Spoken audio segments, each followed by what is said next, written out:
यहाँ दर्शन देने नहीं, दर्शन लेने आया हूँ प्रयागराज की भूमि पर, क्योंकि प्रयागराज की भूमि पर जिनका जन्म हुआ है वो सभी देवता हैं। नमस्कार, मैं हूं आपका दोस्त अमन दुबे और आप देख रहे हैं सना प्रयागराज। प्यारे साथियों, इस वक्त मैं पहुंच आया हूं प्रयागराज के लिडियारी गड़री गांव में। और आज आप मेरे सामने ऐसे गुरु को देख रहे हैं जिनको पूरा हिंदुस्तान है, पूरा विश्व जानता है।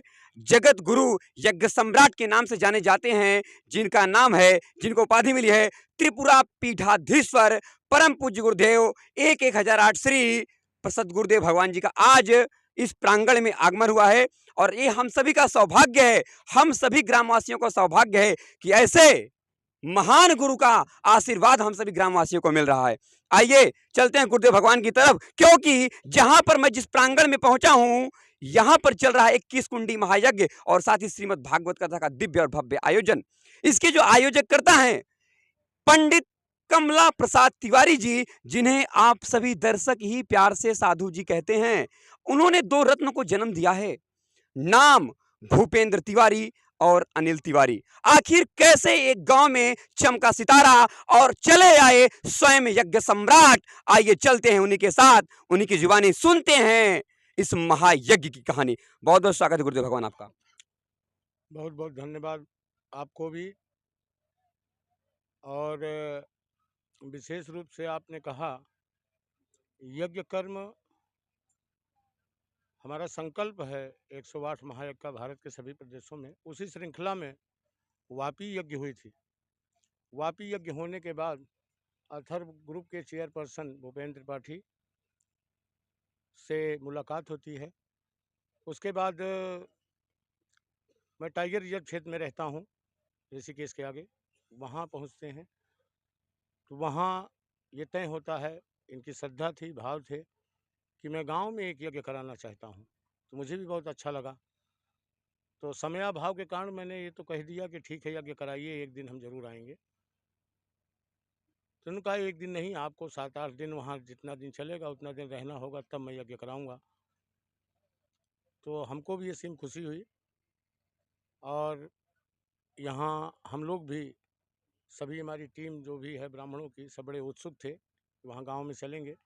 और प्रयागराज की भूमि थी, इसलिए विशेष रूप से मेरी भी इच्छा हुई कि प्रयागराज की भूमि पर जो कर्म किया जाता है उसका फल अपने आप 100 गुना बढ़ जाता है। तो मुझे यहाँ आकर के बहुत अच्छा लगा। और घर घर यज्ञ, हर घर यज्ञ, इस उद्देश्य के साथ भ्रमण हो रहा है। जितने अधिक से अधिक प्रदेश हो सकते हैं, पूरे भारत में संकल्प है यज्ञ करने का। 23-24 प्रदेश जो हो चुके हैं, उसके अलावा भी करने का विचार है। और एक दूसरी चीज़, 17 सितंबर को यज्ञ दिवस मनाते हैं हम लोग। 17 सितंबर को यज्ञ दिवस मनाते हैं। अगर योग दिवस मनाया जाता है, मेडिटेशन दिवस मनाया जा सकता है, तो यज्ञ दिवस क्यों नहीं मनाया जा सकता? क्योंकि वातावरण अगर सुरक्षित होगा, वातावरण अगर स्वच्छ होगा, तभी हम सुरक्षित होंगे, तभी हम योग कर सकते हैं, तभी हम मेडिटेशन कर सकते हैं। अगर वातावरण ही नहीं शुद्ध होगा तो ना कोई योग होगा और ना कोई मेडिटेशन होगा। और आप पीछे कोरोना गया, कोरोना को आपने देखा होगा, उसमें केवल अस्पताल खुली थी, बाकी सारे संस्थान बंद थे। अगर इस प्रदूषण को खत्म करने के लिए कोई और दूसरा उपाय आपके मन में हो तो बताएं, हम लोग कल से वो शुरू कर दें। लेकिन कोई दूसरा उपाय विश्व में है नहीं। इसलिए अपने अपने संस्कारों को जागृत करें और पुनः अपने अपने घरों पर हवन करें, जिससे वातावरण शुद्ध हो। और इस कार्यक्रम की पूर्णाहुति कल प्रातःकाल 10 बजे है, 10:08 पे। कोशिश करें सब कि इस पूर्णाहुति में सम्मिलित होकर के यज्ञ का पुण्य लाभ लें। वास्तव में आपने कहा जैसे यमुना पार हो या गंगा पार हो, अगर कुल मिला के घुमा के देखेंगे तो इस तरह का आयोजन हमारे अपने जीवन में नहीं मिला, तो आप लोगों को कहाँ मिलेगा?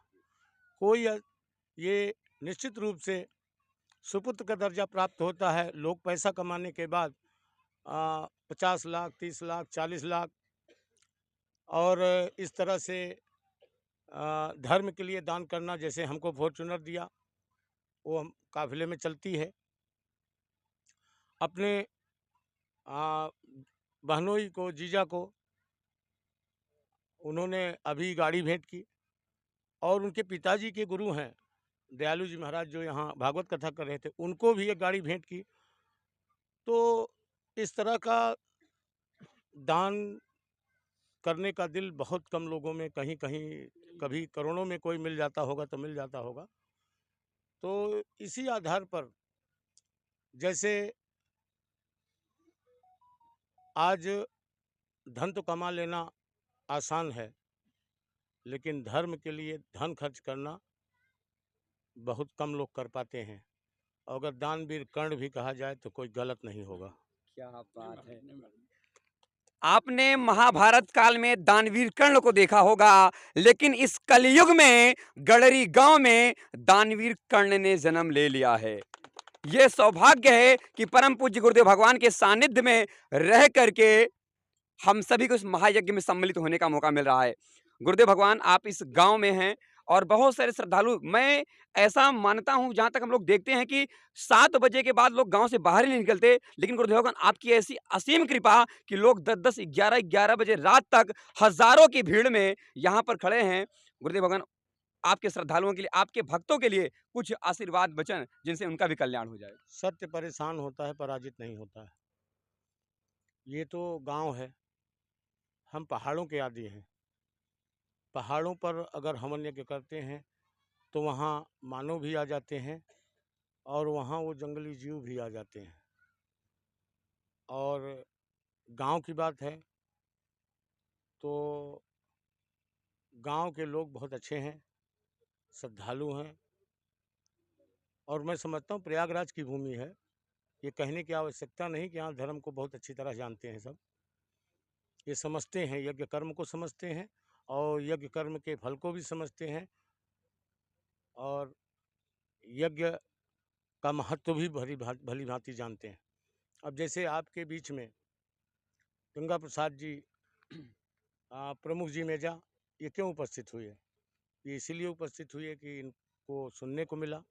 अब अगर इनके भाव नहीं होते तो उपस्थित क्यों होते? ये पांडे जी प्रमुख हैं, वो पूर्व प्रधान हैं, ये क्यों उपस्थित हुए? इनको लगा कि यार यज्ञ हो रही है, हमको जाना चाहिए वहाँ, हमें भी कुछ उसमें सम्मिलित होना चाहिए, तो इसलिए इनकी पूरी टीम यहाँ उपस्थित हुई।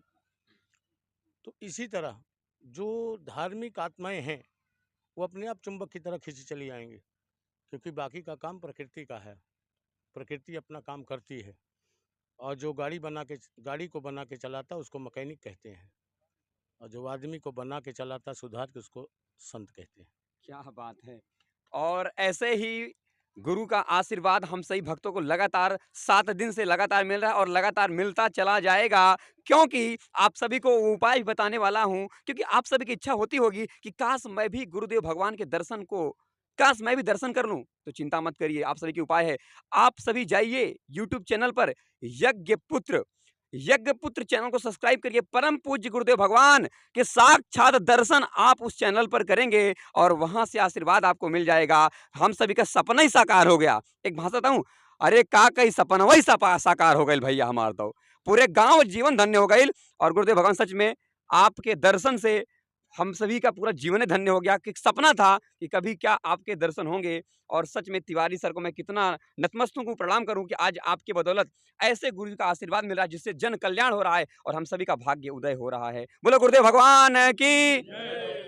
यहाँ दर्शन देने नहीं, दर्शन लेने आया हूँ प्रयागराज की भूमि पर, क्योंकि प्रयागराज की भूमि पर जिनका जन्म हुआ है वो सभी देवता हैं, और इन्हीं देवताओं का दर्शन ले करके इनकी ऊर्जा के साथ पूरे भारत में यज्ञ करने की कोशिश करूँगा, क्योंकि विश्व का सबसे बड़ा मेला प्रयागराज की भूमि पर लगता है, जहाँ लाखों संत इकट्ठा होते हैं। जब लाखों संत वहाँ इकट्ठा होंगे तो वहाँ की एनर्जी कितनी होगी, तो वहाँ की एनर्जी से निश्चित रूप से हमें भी एनर्जी मिलेगी, और उसी एनर्जी के साथ, उसी ऊर्जा के साथ और भी बाहर जा कर के काम कर सकते हैं। तो बने रहिए सना प्रयागराज के साथ, लेते रहिए गुरुदेव भगवान का आशीर्वाद। बोले गुरुदेव भगवान की, तीर्थराज प्रयाग की।